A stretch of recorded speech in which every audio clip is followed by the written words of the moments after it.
The night my wife looked me in the eyes and told me, "I don't owe you intimacy," something inside me shattered.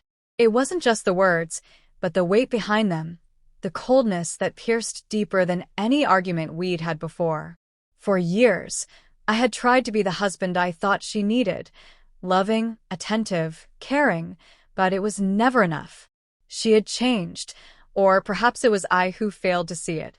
The emotional distance had grown so wide that I no longer recognized the woman I had once fallen in love with. It was more than the absence of touch. It was the absence of connection altogether. And when those words left her lips, I realized how far we had fallen. But before we dive deeper into this, make sure to hit that subscribe button. You won't want to miss the twists and turns that follow. In the days that followed that devastating night, I began to look at everything differently. The house, once a symbol of the life we built together, now felt like a prison. Every corner reminded me of what had been and what could have been. The photos on the walls, the empty space beside me at dinner, these things no longer comforted me. They were reminders of a life I couldn't grasp anymore. I couldn't just sit around and wallow in misery. I had to make a change. It wasn't going to be easy, but I needed to reclaim myself. I wasn't the man I had been when I married her. I wasn't the man who had allowed his identity to revolve around someone who no longer cared for him the way he deserved. It started with small steps, working out, eating better, sleeping better, but as I began to change physically, I noticed something inside me shifting too. There was a shift in my mindset.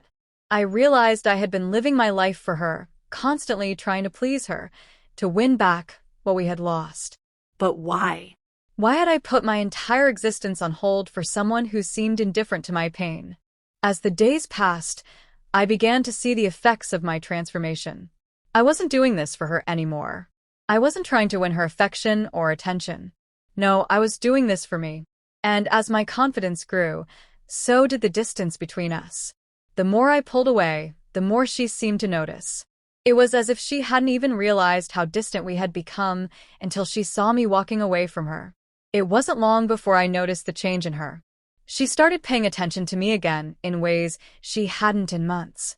She'd steal glances when I walked into a room, watching me with an intensity one hadn't felt in a long time. I could tell she was curious, maybe even surprised by the new version of myself I was becoming. That's when the doubts began to creep in. Doubts about the marriage, about her, about me. What did this mean? Was she truly interested in me again, or was this just her way of controlling the situation? One night, after dinner, she approached me. Her eyes, once cold and distant, were now filled with an unfamiliar intensity. She spoke in a low, almost nervous voice, asking how I had changed so drastically. I didn't answer her directly. Instead, I stood up, walked to the window, and stared outside. My mind was racing. Should I tell her the truth? Should I let her know how deeply her betrayal had cut me? And that's when the truth came to light. I had already started suspecting something wasn't right. The late nights, the hidden phone conversations, the strange behavior. It all pointed to something more. But it wasn't until that moment that I realized what had really been going on. I confronted her, not with rage, but with calm clarity. She didn't deny it at first. Instead, she tried to justify her actions.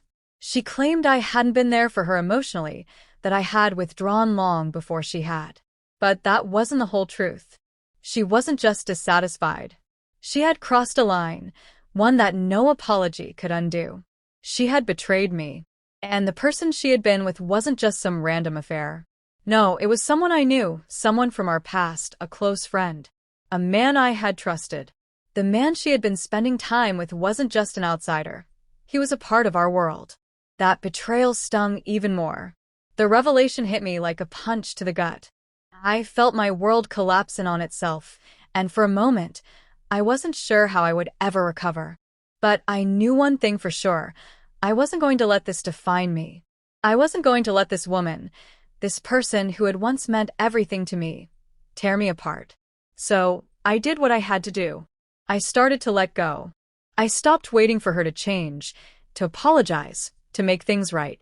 I stopped holding on to a dream that no longer existed. The more I distanced myself emotionally, the more I saw her for who she truly was. She wasn't just a woman who had made a mistake. She was someone who had stopped caring about me, about us, a long time ago. That realization made everything clearer.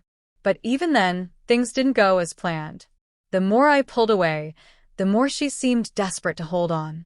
She started showing up at my work, sending me texts, doing whatever she could to reassert control. But it wasn't the kind of attention I wanted.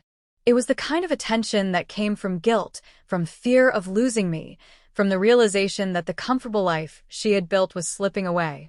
That's when I made a decision to not only walk away, but to embrace the freedom I had long denied myself.